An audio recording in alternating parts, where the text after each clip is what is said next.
রাতের নিস্তব্ধতায় যখন শ্মশানের শীতল বাতাস বইতে থাকে তখন সেখানে নাকি ঘটে অদ্ভুত কিছু ঘটনা।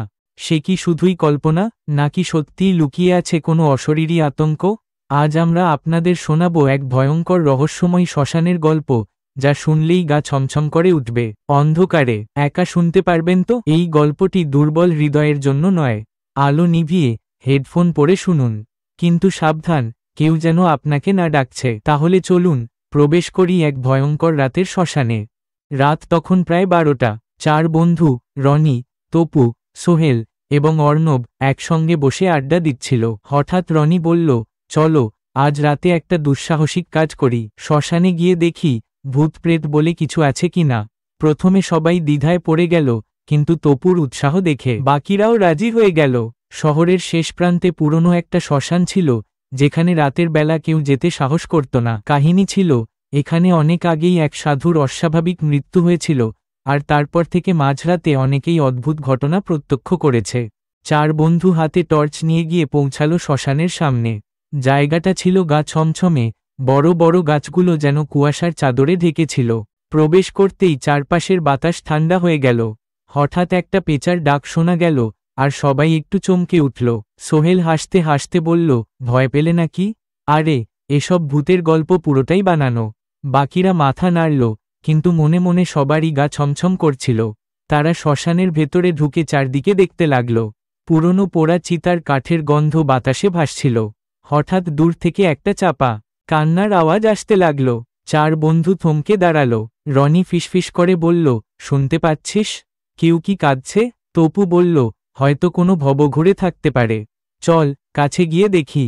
তারা আস্তে আস্তে আওয়াজের দিকে এগোতে লাগল, কিন্তু কিছুক্ষণ পর আওয়াজটা হঠাৎ বন্ধ হয়ে গেল। চারদিক নিস্তব্ধ। হঠাৎ অর্ণব পেছনে থেকে কাঁপা কাঁপা গলায় বলল, তোমরা ওই গাছটার নিচে তাকাও। সবার চোখ গিয়ে পড়ল বড় একটা পুরনো গাছের দিকে। সেখানে একজন সাদা পোশাকের নারী দাঁড়িয়ে আছে।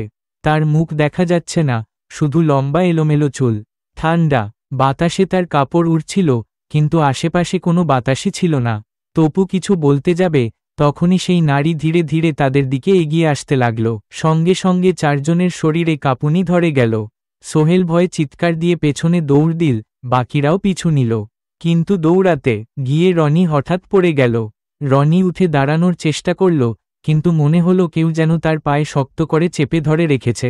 বাকি 3 জন দ্রুত ফিরে এলো, কিন্তু সামনে যা দেখল তাতে রক্তহীন হয়ে গেল। সাদা পোশাকের সেই নারী এখন রনির সামনে দাঁড়িয়ে, তার মুখ ধীরে ধীরে স্পষ্ট হচ্ছে। আর মুখটা, এটা কোনো সাধারণ মুখ নয়। বিশাল ফাঁকা চোখের গর্ত, আর কালো রক্ত ঝরছে। রনি আতঙ্কে চিৎকার দিল, আর সেই মুহূর্তে এক অদ্ভুত ঝোড়ো বাতাস বইতে শুরু করল। গাছের ডালপালা কাঁপতে লাগল, চারপাশে বিকট শব্দ হচ্ছিল। অর্ণব রনির হাত ধরে টেনে তুলল, আর 4 জন পাগলের মতো দৌড়ে শ্মশান থেকে বেরিয়ে এল।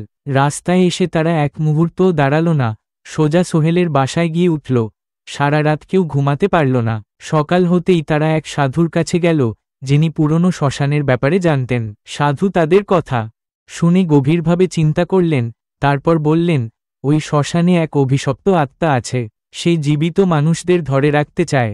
তোমরা যদি আরেকটু দেরি করতে, তাহলে হয়তো ফিরতে পারতে না। 4 বন্ধু আতঙ্কে চুপ হয়ে গেল। এরপর থেকে তারা কখনোই রাতে শ্মশানের দিকে ফিরে তাকায়নি। কিন্তু এখনও মাঝরাতে কেউ যদি ওই শ্মশানের দিকে ভালো করে তাকায়, তাহলে দেখতে পাবে সাদা পোশাকের সেই নারী এখনও অপেক্ষা করছে আরও কিছু সাহসীদের জন্য। তো বন্ধুরা, গল্পটা কেমন লাগলো কমেন্টে জানাও। আমাদের চ্যানেলটি সাবস্ক্রাইব করুন এবং প্রতিদিন নতুন নতুন রহস্যময়ী ও ভৌতিক গল্পের শিহরণ অনুভব করতে বেল আইকনটি অন করুন।